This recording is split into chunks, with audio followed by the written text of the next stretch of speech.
기쁘게 오신 여러분 주님의 이름으로 환영합니다. 오늘도 하나님 앞에 나와서 예배드립니다.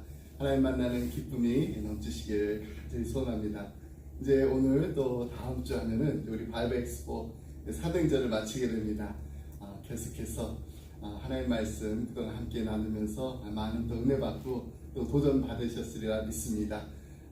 예수 그리스도의 증인으로서 이 한 주간도 하나님과 동행하는 기쁨이 넘칠 뿐만 아니라 그 기쁨을 나누는 우리 기쁨의 성도들이 다 되시기를 주님의 이름으로 축복합니다. 자, 우리 조용히 기도하면서 하나님 앞으로 나아가겠습니다. 사랑과 풍성하신 하나님 아버지 감사합니다. 오늘도 하나님 앞에 나와서 예배드리며 하나님을 아바 아버지라 부를 수 있도록 하나님 자녀 삼아주신 것 감사드립니다. 하나밖에 없는 독생자 예수 그리스도를 아낌없이 십자가에 내어주신 말미암아 거룩하신 하나님을 아바라고 부를 수 있도록 은혜의 자리로 불러주심을 감사드립니다. 하나님, 이 땅을 살아가면서 하나님의 자녀된 권세를 누리며 살게 하시고 이 놀라운 축복을, 이 기쁨을 우리 주변에 아직 예수님 만나지 못한 사람들, 예수님 꼭 만나야 되는 우리의 친척들과 우리의 친구들과 우리의 이웃들에게 나누고 전하는 우리 기쁨의 가정들이 다 되게 하여 주시옵소서. 오늘 하나님 앞에 예배드립니다. 하나님 홀로 영광 받아 주시옵소서. 감사드리며 이 모든 말씀 예수의 이름으로 기도드립니다. 아멘. 찬송가 488장 이 몸의 소망 무언가 찬양하시겠습니다.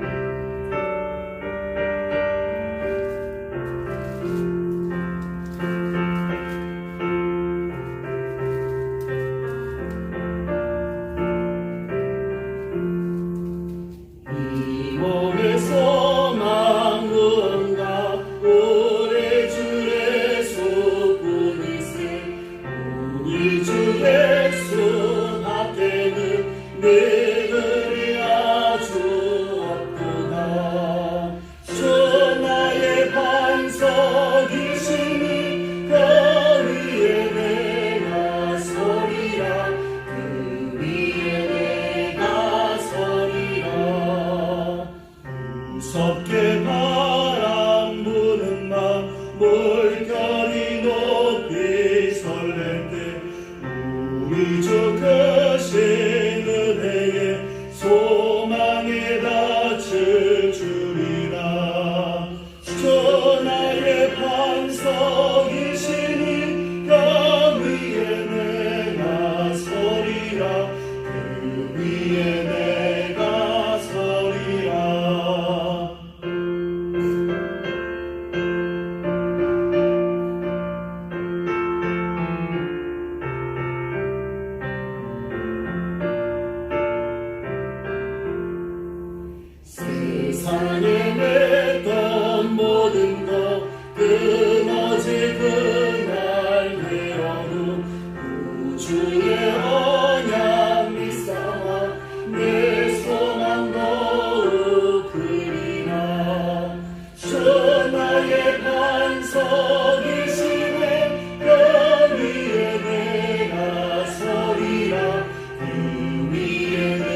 주 나를 지키네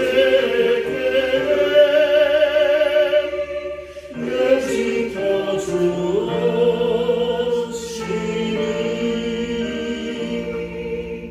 어려운 시험 당해도 주 나를 지키니 구주의 품에 가라 주 나를 지키네 주 나를 지키니 아무 때나 어디서나 주 나를 지키네 늘 지켜주시니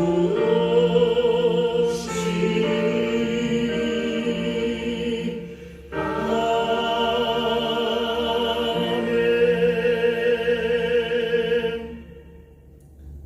함께 나눈 말씀은 사도행전 27장 1절로 11절 말씀 우리 함께 보겠습니다. 사도행전 27장 1절로 11절 말씀 우리 말씀 한 절씩 교독하겠습니다.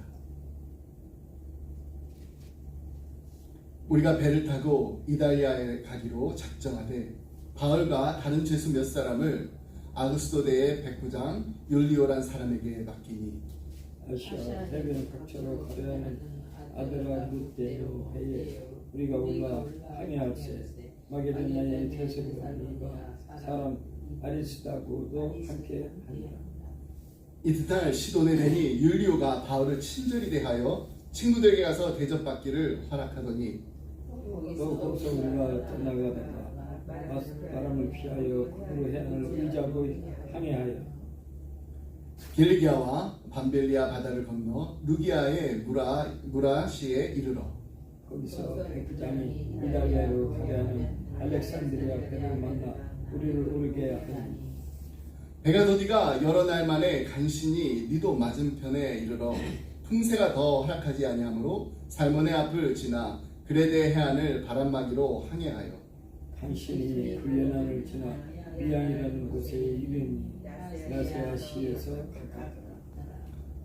여러 날이 걸려 금식하는 절기간이 지났으므로 항해하기가 위태한지라 바울이 그들을 권하여 말하되 여러분이여 내가 보니 이번 항해가 하물과 배만 아니라 우리 생명에도 타격과 많은 손해를 끼치리라 하되 함께 있습니다. 백부장이 선장과 선주의 말을 바울의 말보다 더 믿더라. 아멘. 오늘 본문 사도행전 27장과 28장에 걸쳐 기록된 이 바울의 로마 여정과 그 사역에 관한 연속적인 보도입니다.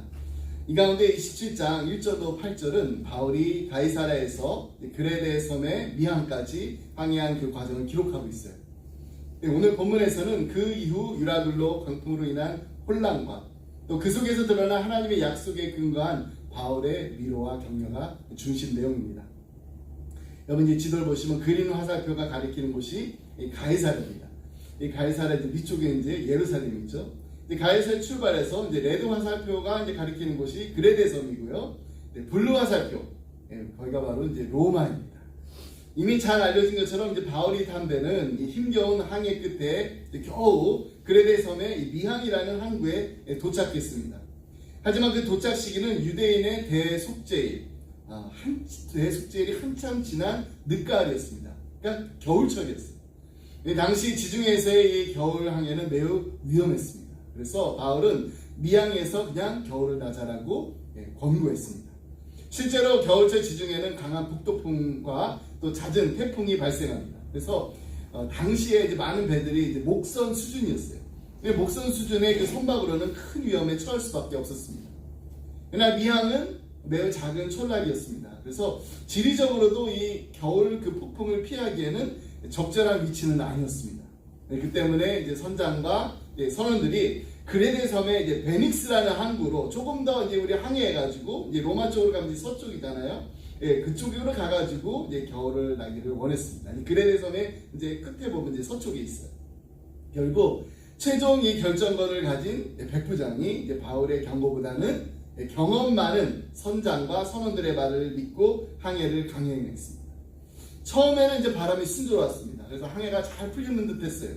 그러나 얼마 지나지 않아서 유라굴로라는 광풍이 배를 덮치게 됐고 선장과 선원들을 비롯한 모든 사람들은 무려 14일 동안 풍랑과 사투를 벌여야 했습니다. 결국 배는 거의 파손 직전까지 이르게 됐고요. 이들은 절망 가운데 빠지게 됩니다.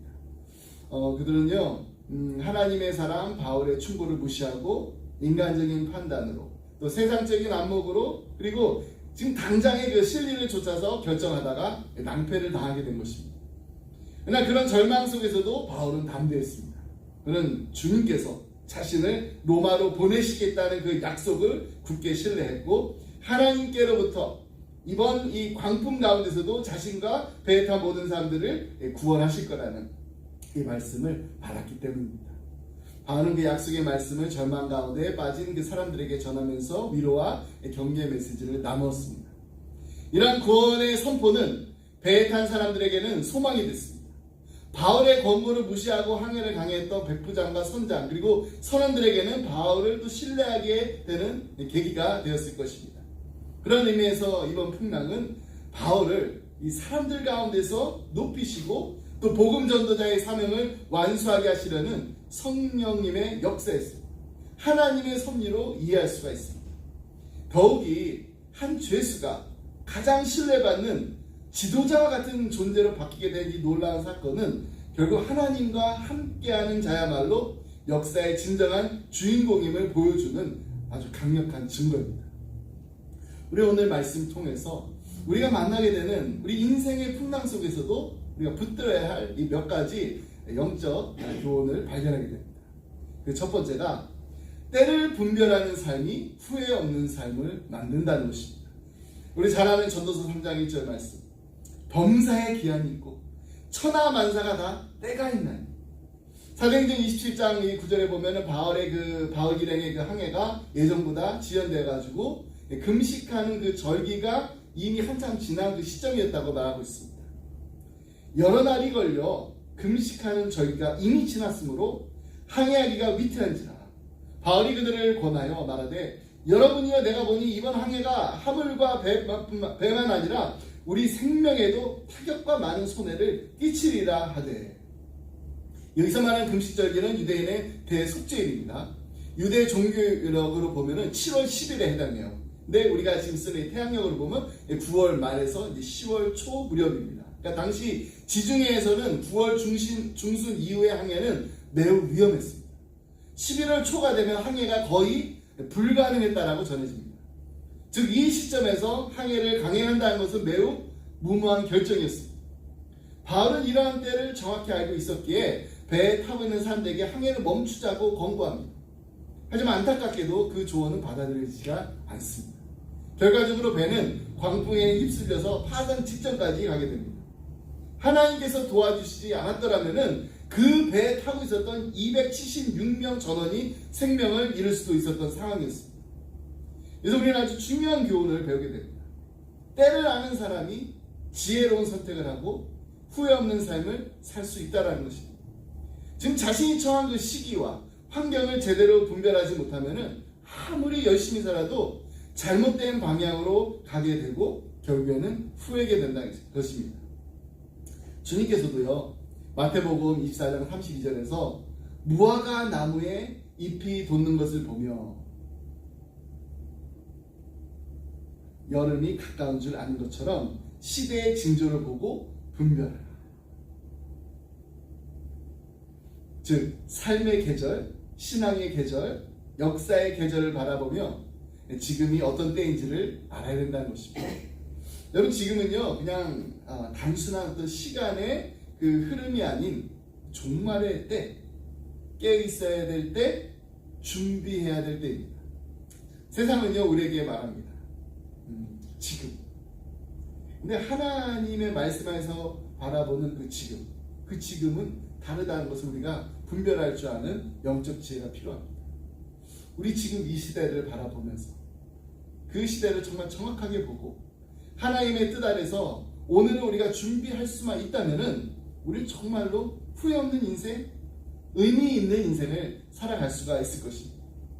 여러분, 이 종말의 때라고 하면은 자꾸 이제 많은 사람들이 세상의 끝, 재난, 심판 같은 이런 그냥 무서운 장면만 떠올리곤 합니다. 하지만 성경에서 말하는 종말은 그냥 단순히 세상이 끝나는 것, 그것만 의미하는 건 아닙니다. 그것은 하나님의 구원의 계획이 완성되는 시기며 예수 그리스도의 재림이 가까운 시기를 뜻하는 것입니다. 히브리서 1장 2절 말씀을 보면은 이 모든 날 마지막에는 아들을 통하여 우리에게 말씀하셨으니, 즉 예수님께서 이 땅에 오신 이후부터 이미 말세의 시대가 시작된 것입니다. 그러니까 지금 우리는 이 마지막 단계, 곧 예수님의 재림이 가까운 시기를 살아가고 있는 것입니다. 마태복음 24장을 보게 되면 주님께서 마지막 때에 일어날 일들을 미리 말씀해 주셨어요. 우리 7절로 14절 말씀인데 한번 보겠습니다. 민족이 민족을, 나라가 나라를 대적하여 일어나겠고 곳곳에 기근과 지진이 있으리니 이 모든 것은 재난의 시작이라. 그때 사람들이 너희를 환난에 넘겨주겠으며 너희를 죽이리니 너희가 내 이름 때문에 모든 민족에게 미움을 받으리라. 그때 많은 사람이 실족하게 되어 서로 잡아주고 서로 미워하겠으며 거짓 선지자가 많이 일어나 많은 사람을 미혹하겠으며 불법이 성함으로 많은 사람의 사랑이 식어지리라. 그러나 끝까지 견디는 자는 구원을 얻으리라. 이 천국 복음이 모든 민족에 증언되기 위하여 온 세상에 전파되리니 그때야 끝이 오리라. 민족과 나라 간의 전쟁이 있습니다. 또 기근과 또 지진과 또 전염병이 성행합니다. 불법이 성행하고요, 사랑이 또 식어집니다. 거짓 선지자들이 계속해서 등장해요. 그리고 마지막에 복음이 온 세상에 전파되는 것입니다. 이러한 징조들이 오늘날 우리 세대에 분명하게 나타나고 있는 일들입니다. 근데 예수님께서는요, 이러한 일들을 보면서도 뭐라고 하시나요? 네, 두려워하지 말라고 하십니다. 오히려 우리에게 깨어있으라, 준비하라고 명하셨습니다. 그러므로 깨어있으라. 어느 날에 너희 주가 임하는지 너희가 알지 못하느니라. 여러분, 이 시대는요, 많은 이들이 방향을 잃고 정말 흔들리고 있는 그런 시대입니다. 그러나 이 종말의 때를 분별하는 자는 분명히 다르게 삽니다. 세상의 흐름보다는 하나님의 말씀의 그 진리를 따르며 삽니다. 눈앞에 지금 당장 보이는 그 유익보다는 영원한 하나님 나라를 소망하며 삽니다. 게으름이 아닌 믿음의 경건으로 오늘을 살아갑니다. 종말의 때는요, 우리에게 긴박감을 줍니다. 하지만 동시에는 이 종말의 때는 우리에게 소망의 메시지도 들려줍니다. 왜냐하면 우리는 끝을 두려워하는 사람들이 아니기 때문입니다.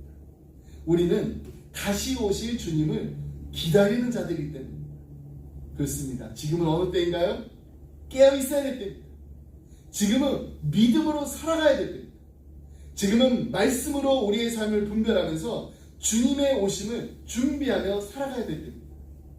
종말은요, 그냥 먼 훗날 미래의 이야기가 아닙니다. 바로 오늘의 이야기입니다. 우리가 살아가는 이 시대가 바로 그때입니다. 그러므로 이 시간을 우리 낭비하지 말고 후회 없이 믿음 안에서 살아가는 기쁨의 성도들이 다 되시기 바랍니다. 하나님의 시계에 맞춰서 지금 이때를 올바르게 분별하고 주님 앞에 섰을 때 정말 부끄럽지 않는 삶, 칭찬받는 삶을 살아가는 우리 모두가 되기를 주님의 이름으로 축복합니다. 두 번째로, 자기 지식과 경험에만 의존할 때 인생은 파산할 수가 있습니다. 사도행전 27장 9절로 13절 말씀 보면은 바울이 항해의 위험성에 대해서 경고를 합니다. 하지만 백부장이 그 말을 무시해요. 그리고 선장과 선주의 그 의견에 따라서 출항하는 장면을 보여줍니다. 여러 날이 걸려 금식하는 저희가 이미 지나갔으므로 항해하기가 위태한지라 바울이 그들을 권하여 말하되 여러분이여 내가 보니 이번 항해가 화물과 배만 아니라 우리 생명에도 타격과 많은 손해를 끼치리라 하되 백부장이 선장과 선주의 말을 바울의 말보다 더 믿더라. 그 항구가 겨울을 지내기에 불편하므로 거기서 떠나 아문조로 베닉스에 가서 겨울을 지내자 하는 자가 더 많으니 베닉스는 그레데 항구라 한쪽은 서남을 한쪽은 서북을 향하였더라.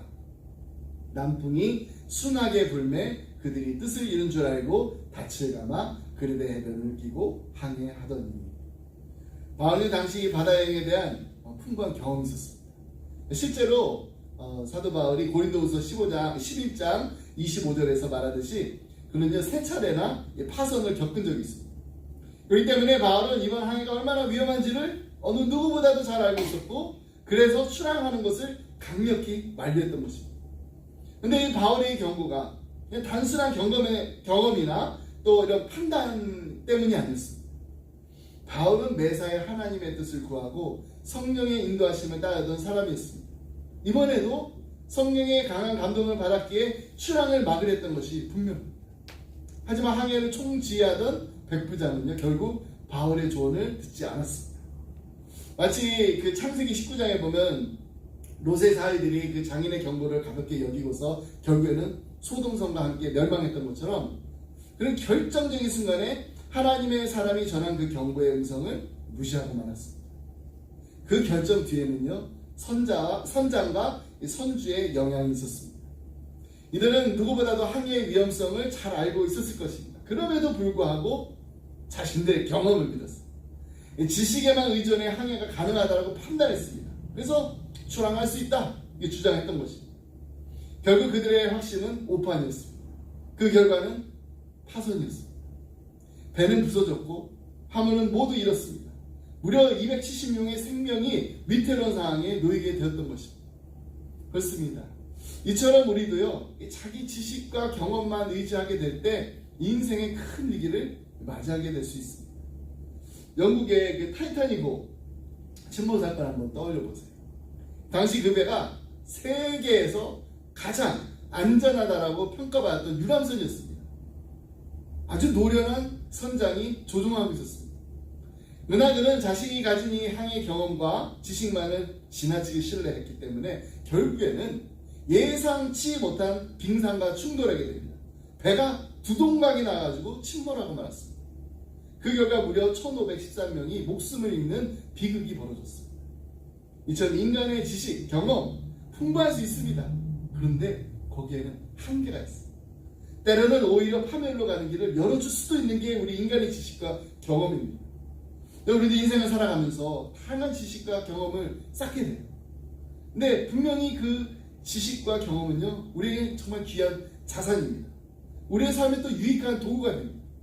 하지만 우리의 지식과 우리의 경험은 결코 완전하진 않습니다.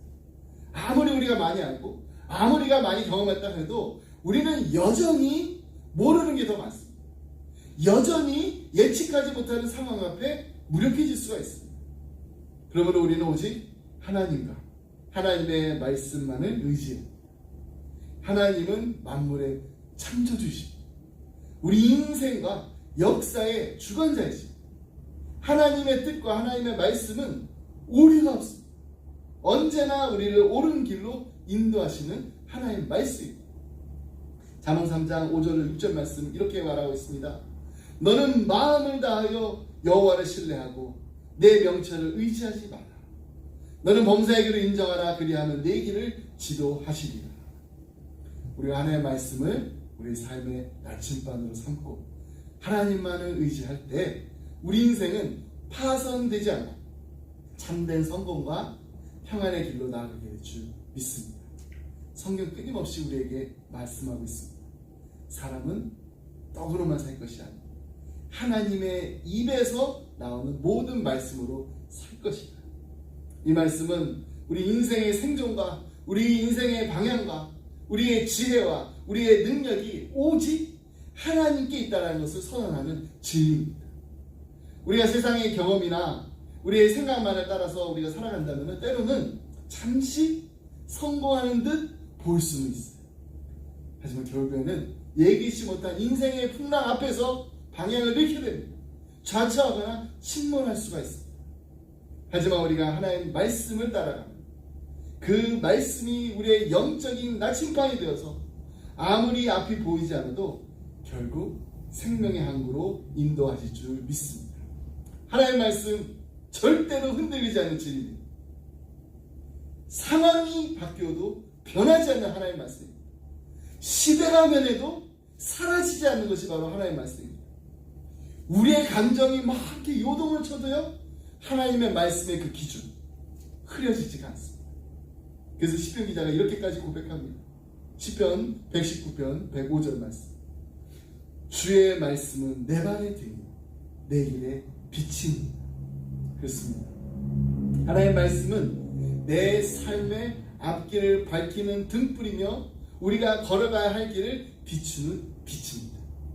우리가 길을 잃고 방황할 때 말씀이 우리에게 방향을 제시해 줄 줄 믿습니다. 우리가 두려움에 떨 때 말씀이 분명히 우리에게 소망을 주실 것입니다. 우리가 정말 중요한 결정을 내려야 할 때 하나님의 말씀이 우리에게 지혜를 주실 줄 믿습니다. 우리가 날마다 하나님의 말씀을 읽습니다. 하나님의 말씀을 묵상합니다. 이것이 그냥 단순한 어떤 종교적인 지식이나 의무를 여기서는 아닙니다. 하나님의 말씀은 살아있고 운동력이 있는 하나님의 음성입니다.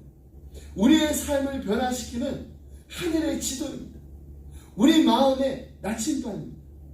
그래서 우리는 하나님의 말씀을 듣고 묵상하고 날마다 순종하는 삶이 되어야 됩니다.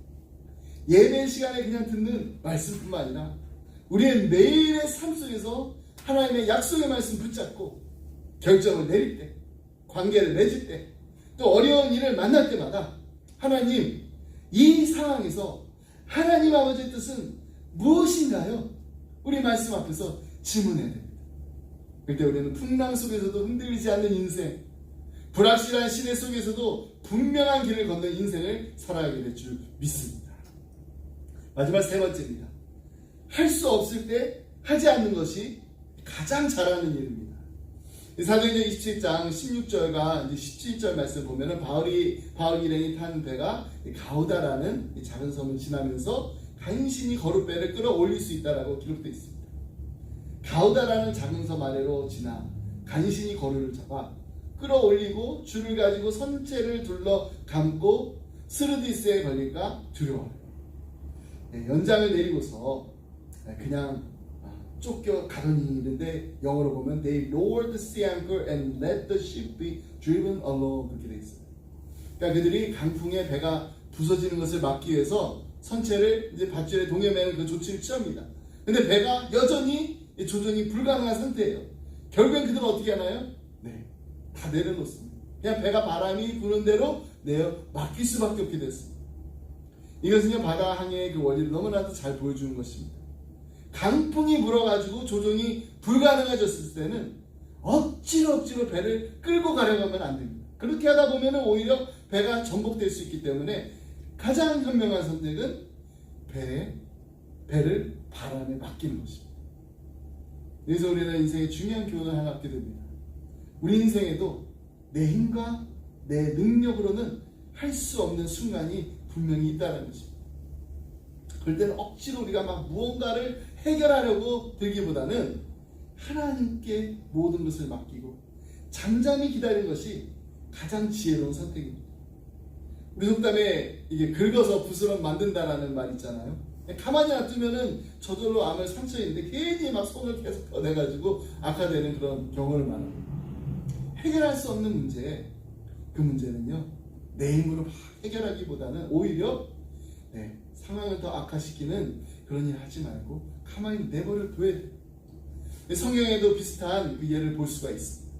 출애굽한 이스라엘 백성 홍해 앞에 막혀가지고 진퇴양난의 그 위기에 처하게 됩니다. 앞에는 깊은 바다가 가로막고 있습니다. 뒤에서는 계속해서 애국 군대가 추격해오고 있습니다. 그 순간 이스라엘은요 자신들의 힘으로는 아무것도 할 수 없는 그런 절박한 상황에 놓여 있었습니다. 그때 모세가 백성들에게 뭐라고 선포합니다. 출애굽기 14장 13절 14절 말씀입니다. 모세가 백성에게 이르되 너희는 두려워하지 말고 가만히 서서 여호와께서 오늘 너희를 위해 행하시는 구원을 보라. 너희가 오늘 본 애굽 사람을 영원히 다시 보지 아니하리라. 여호와께서 너희를 위하여 싸우시리니 너희는 가만히 있을지니라. 이스라엘은 스스로 무언가를 시도하지 않고 하나님께 모든 것을 내어 맡겼을 때 하나님의 놀라운 구원을 경험할 수 있었습니다. 믿음으로 잠잠히 있었더니 하나님의 홍해를 가르셨습니다. 마른 땅을 걷게 하셨습니다. 여러분, 우리가 도저히 감당할 수 없는 그런 문제를 만났었을 때 가장 잘하는 것은요, 억지로 무엇인가를 막 하는 것이 아니라 아무것도 하지 않는 것일 수도 있습니다. 정확히 말하면은 아무것도 하지 않는 것으로 끝나는 게 아니라 아무것도 하지 않고 하나님을 전적으로 신뢰하는 것, 그것이야말로 가장 능력 있는 우리의 믿음의 자세입니다. 마치 늪에 빠진 사람이 막 허우적거릴 때마다 더 깊이 빠지는 것처럼 우리가 해결할 수 없는 그 문제를 자꾸 억지로 막 해결하려고 발버둥 치다 보면은 이게 더 엉키고 더 깊이 빠지게 됩니다. 그러면 우리 할 수 없는 일이 있다면은 하지 마시기 바랍니다. 그 대신 우리가 정말로 잘할 수 있는, 꼭 해야 되는 일을 하시기 바랍니다. 우리가 꼭 해야 되는 일이 무엇인가?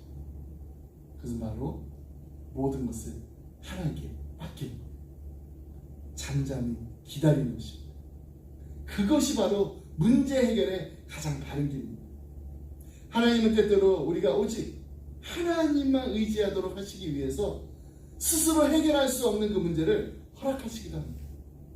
그럴 때는 그냥 애써 해결하지 말고 온전히 하나님만 바라보면서 하나님을 의뢰하시기 바랍니다. 그럼 가만히 있으면요, 무기력이 아닙니다. 이것이야말로 믿음의 능력입니다.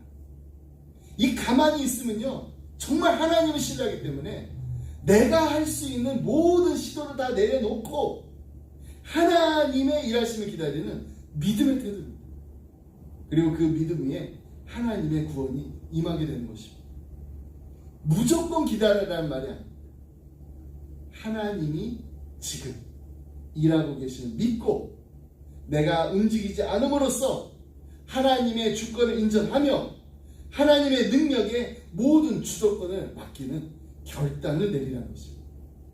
가만히 있으면요, 하나님께서 말씀하실 때 그때까지 조용히 귀를 기울이면서 하나님이 길을 여실 때까지 내 감정과 내 판단을 멈추고 기다리는 영적 절제입니다. 시편 46편 10절로 11절 말씀, 이르시기를 너희는 가만히 있어 내가 하나님됨을 알지어다. 내가 뭇나라 중에서 높임을 받으리라. 내가 세계 중에서 높임을 받으리라 하시도다. 만군의 여호와께서 우리와 함께 하시니 야곱의 하나님은 우리의 피난처시다. 여기서 가만히 있어의 히브리어는요, 하르프입니다. 하르프. 이 단어는 이런 의미를 가지고 있어요. 긴장을 풀다, 손을 놓다, 힘을 빼라, 내려놓다라는 뜻입니다. 그러므로 너희는 가만히 있어 내가 하나님 됨을 알지어다. 이 명령은 내가 쥐고 있는 거 다 내려놓고, 나의 의지도 내려놓고, 나의 시도도 내려놓고, 힘 빼고 하나님을 전적으로 신뢰하고 하나님께 다 내어 맡기라는 것입니다. 여러분, 이게 쉽지가 않죠. 뭔가 우리 계속해서 해야 됩니다. 오늘 우리는요, 끊임없이 무언가 해야만 한다는 이 압박 속에 살아갑니다. 하지만 하나님께서는 우리에게 분명히 말씀하십니다. 너 나를 정말 신뢰하느냐?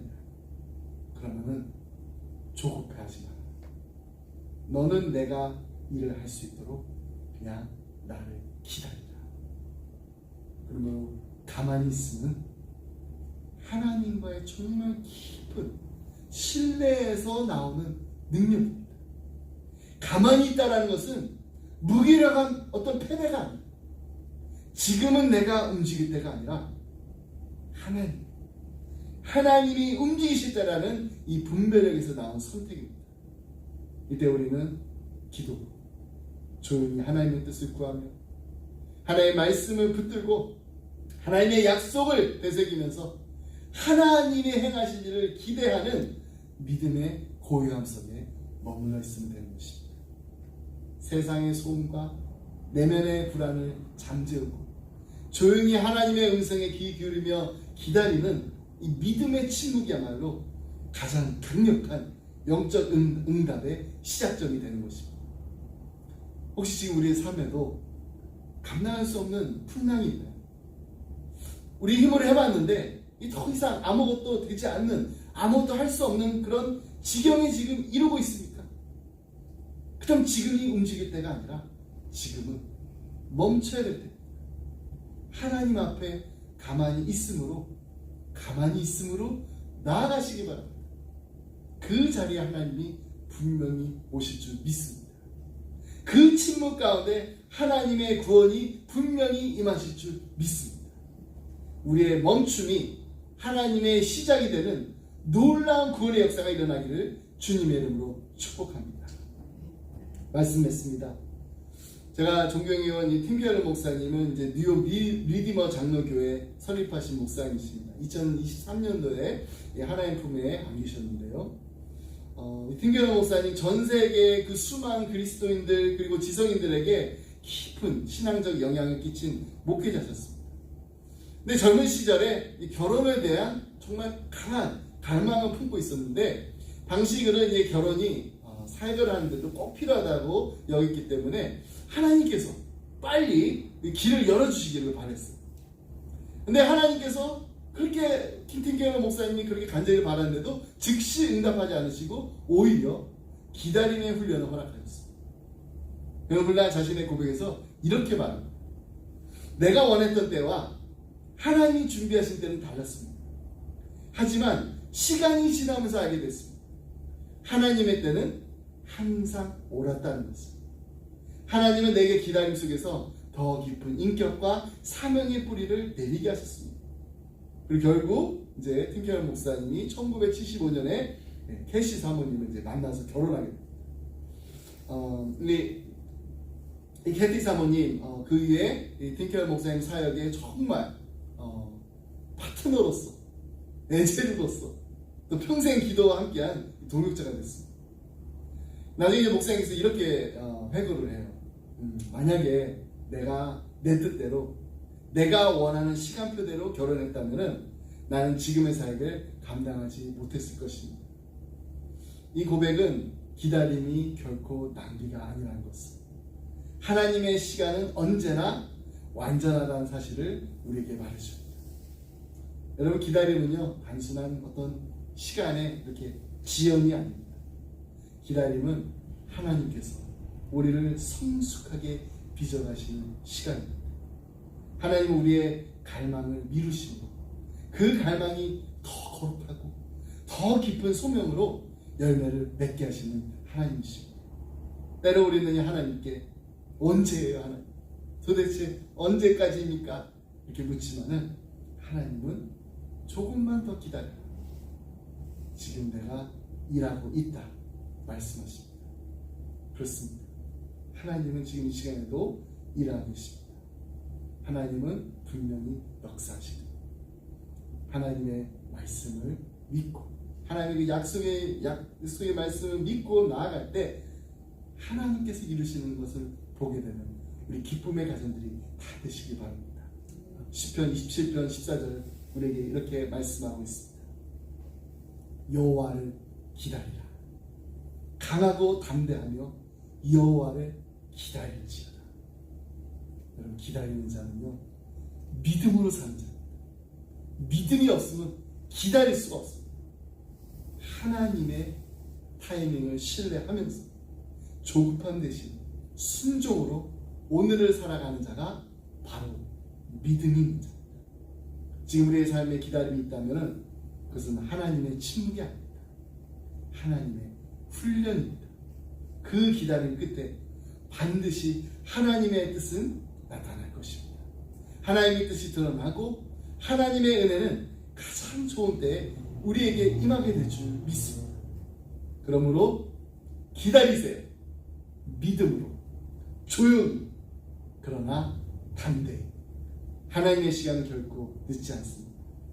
오늘 우리는 무엇이든지 그냥 다 빠르게 해결되고 빠르게 얻고 빠르게 이루어지는 것을 원하는 그런 시대에 살아가고 있습니다. 근데 성경은 우리에게 반복해서 계속해서 말씀하십니다. 기다리라고. 하나님의 사람은 절대로 하나님보다 앞서가지 않습니다. 때로는 하나님의 뜻이 분명히 보일지라도 하나님의 시간표를 신뢰하면서 기다릴 줄 아는 믿음의 사람이 되어야 됩니다. 그럴 때 하나님은 반드시 가장 선하고 완전한 때에 일하시며 우리의 삶을 인도해 나가실 줄 믿습니다. 기도하겠습니다. 사랑의 하나님 아버지, 오늘도 거친 풍랑 속에서 우리를 붙드시고 생명의 항해로 인도하시는 주님께 감사드립니다. 주님, 사도 바울이 죄수의 신분으로 배에 올랐지만 하나님의 음성에 귀 기울이고 때를 분별하면서 사람을 향한 경고와 위로의 말을 담대히 전했던 것처럼 우리도 세상 가운데서 하나님의 뜻을 알아차리는 민감한 믿음의 사람이 되게 하여 주옵소서. 주님, 저희가 때를 분별하지 못해 서두르거나 자기 지식과 경험에만 의지해서 방향을 잃고 헤매지 않게 도와주시옵소서. 눈에 보이는 것보다 하나님의 말씀을 따르게 하시고 내 생각보다 하나님의 인도하심을 신뢰하는 믿음의 길을 걷게 하여 주옵소서. 하나님, 저희 삶에도 때로는 감당할 수 없는 풍랑이 밀려옵니다. 그럴 때마다 억지로 무언가를 우리가 해결하려 하지 않게 하시고 잠잠히, 하지만 담대하게 주님을 기다리는 믿음을 허락하여 주옵소서. 가만히 있어 내가 하나님됨을 알지어다 말씀하신 주님 앞에 모든 염려와 계획을 다 내려놓고 하나님의 일하심을 온전히 신뢰하게 하여 주옵소서. 이제는 우리 사랑하는 자녀들을 위해서 기도합니다. 하나님, 이 시대를 살아가는 우리의 자녀들이 세상의 풍랑에 흔들리지 않게 하시고 바울처럼 하나님께 민감하고 하나님의 말씀에 순종하며 세상 가운데 복음을 전한 믿음의 사람으로 자라게 하여 주옵소서. 무엇보다도 하나님의 때를 기다릴 줄 아는 인내와 지혜를 이들의 마음에 심어주시고 눈앞의 유익보다는 하나님의 뜻을 따라가는 거룩한 분별력을 주옵소서. 시험과 유혹이 많은 시대 속에서도 하나님의 음성을 듣고 따라가는 믿음의 다음 세대가 되게 하시며 이들을 통해서 하나님 나라가 이 땅에 아름답게 세워지게 하여 주옵소서. 하나님, 우리가 앞서 가지 않게 하시고 늘 하나님의 뒤를 뒤따르게 하여 주시옵소서. 우리의 기다림 속에서 역사하시는 하나님을 신뢰하면서 오늘도 조용히 그러나 담대히 믿음의 길을 걸어가게 하여 주시옵소서. 감사드리는 모든 말씀 예수 그리스도의 이름으로 기도드립니다. 아멘. 이제 우리 다 같이 나는 믿네 찬양하겠습니다.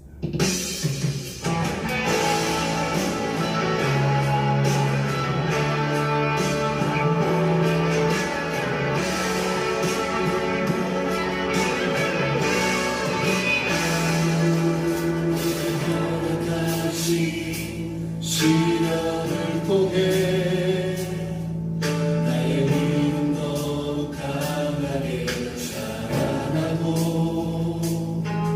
험한 산과 골짜기 지나는 동안 주께 더 가까이 나를 이끄시네. 내가 겪는 시험이 어렵고 힘겨워도 내 주님보다 크지 않네. 내 앞에 와다가 달라지지 않으며 주가 나로 바다 위 걷게 하리. 나는 믿네. 주의 능력으로 내 삶 새롭게 하리. 나는 믿네. 주의 능력으로 담대히 나가리라. 주와 함께 싸워 승리하리라. 나마다 믿음으로 나 살아가리.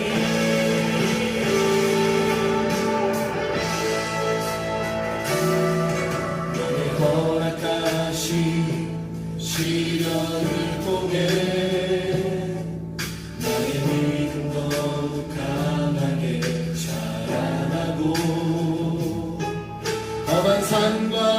골짜기 지나는 동안 주께 더 가까이 나를 이끄시네. 내가 겪는 시험이 어렵고 힘겨워도 내 주님보다 크지 않네. 내 앞에 바다가 갈라지지 않으며 주가 나로 바다 위 걷게 하리. 나는 믿네. 주의 능력으로 내 삶 새롭게 되리. 나는 믿네. 주의 능력으로 담대히 나가리라. 주와 함께 싸워 승리하리라. 날마다 믿음으로 나 살아가리. 나는 믿네. 주의 능력으로 내 삶 새롭게 되리. 나는 믿네. 주의 능력으로 담대히 나가리라. 주와 함께 싸워 승리하리라. 날마다 믿음으로 나 살아가리. 날마다 믿음으로 나 살아가리.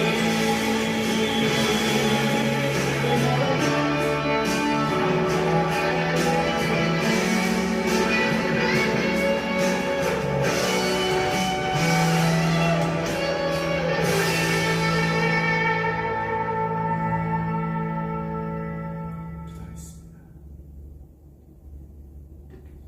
이제는 주 예수 그리스도의 은혜와 하나님 아버지의 그 크신 사랑과 성령님의 감동감화 교통하심이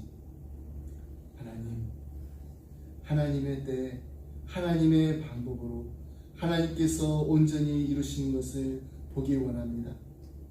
하나님의 때를 잠잠히 기다리면서 지금 이 시간에도 우리의 삶 가운데, 우리의 가정 가운데, 우리의 기쁨의 교회 가운데 역사하시는 하나님의 손길을 보게 하여 주시옵소서. 체험하게 해 주시옵소서. 날마다 하나님만 의지하며 나갈 때 승리는 내 것일세 담대히 찬양하는 우리 기쁨의 교회가 되게 하여 주시옵소서. 기쁨의 자녀들이 되게 하여 주시옵소서. 간절한 마음으로 기도하며 이제부터는 사랑하는 성도님들과 가정과 생활 주님의 몸된 교회에 지금부터 영원토록 함께 하시길 간절히 축원하옵나이다. 아멘.